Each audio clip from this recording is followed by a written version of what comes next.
श्रीकृष्णाचा एक भक्त सुखी आणि एक भक्त दुःखी का आहे, यांचं कारण काय आहे? मोठमोठ्या संतांच्या जीवनात पाहते तर असा त्यांचा इतिहास आहे की सुरुवातीपासूनच त्यांच्या जीवनात दुःख आहे, परंतु अखेरीला त्यांना श्रीकृष्णाची प्राप्ती होते. मग ते श्रीकृष्णाचे भक्त आहे, तर अमरीश राजा का श्रीकृष्णाचा भक्त नव्हता का? अमरीश राजाही श्रीकृष्णाचे भक्त असून त्यांना तर कोणत्या गोष्टीची तकलीफ नव्हती. श्रीकृष्णाने त्यांच्यावर साक्षात चक्र त्यांचं रक्षण करण्याकरिता पाठवलं होतं. मग बाकी भक्तांना का रक्षण करत नाही का? श्रीकृष्ण करतात. सर्वांनाच श्रीकृष्ण, जेवढे श्रीकृष्णाचे भक्त आहेत त्यांना सर्वांना श्रीकृष्ण आजही या कलियुगामध्ये श्रीकृष्ण प्रत्येक भक्तांच्या पाठीशी आहे. जेव्हा जेव्हा भक्तावर संकट येते तेव्हा तेव्हा ते वरच्यावर झेलून घेतल्यासारखे राहते.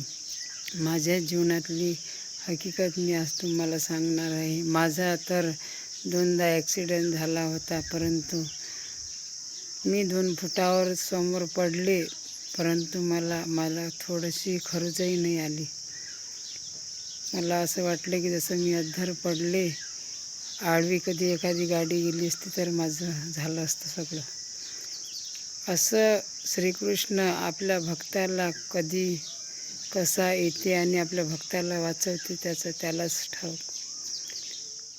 आज माधवदासजीचं चारित्र्य आपल्यासमोर आहे. जगन्नाथपुरीमध्ये जगन्नाथजी, माधवदासजी त्यांनी पूर्ण जिंदगीभर श्रीकृष्णाची भक्ती केली, श्रीकृष्णाची सेवा केली, परंतु आखरी समयाला जेव्हा माधवदासजी बिमार पडले तेव्हा त्यांच्या पाठीशी कोणीच नव्हते.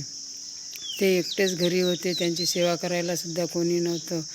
ज्यावेळेस त्यांची सेवा करायला कोणी नव्हतं तर साक्षात श्रीकृष्ण आले आणि माधवदासची सेवा करायला लागले. कित्येक दिवस त्यांनी माधवदासची सेवा केली. नंतर त्यांना चेतना आली तर त्यांनी म्हटलं की हे जगन्नाथजी, तुम्ही माझी सेवा का करत आहेत? तुम्ही तर जगाचे पालनहार आहे. तुम्ही चाहलं असतं तर माझी बिमारी एका सेकंदामध्ये बसली असती आणि तुम्हाला माझी सेवाही करावी लागली नसती. तेव्हा श्रीकृष्ण म्हणत होते की तुझी बिमारी तर मी बसवली असती तर तुला पुढचा जन्म घ्यावा लागला असता आणि मला हे मंजूर नव्हतं. माझ्या भक्ताला मला दुसरा जन्म घेऊ द्यायचा नव्हता. तर आजही तुझे 15 दिवस बाकी आहे, परंतु या 15 दिवसाचं दुःख तू भोगशील नाही. तुझ्यावरलं दुःख मी माझ्यावर घेते. आजही जगन्नाथपुरीमध्ये जगन्नाथजी 15 दिवसासाठी बिमार पडतात. असं आहे या श्रीकृष्णाची लीला. ते प्रत्येक भक्ताच्या मागं राहतात.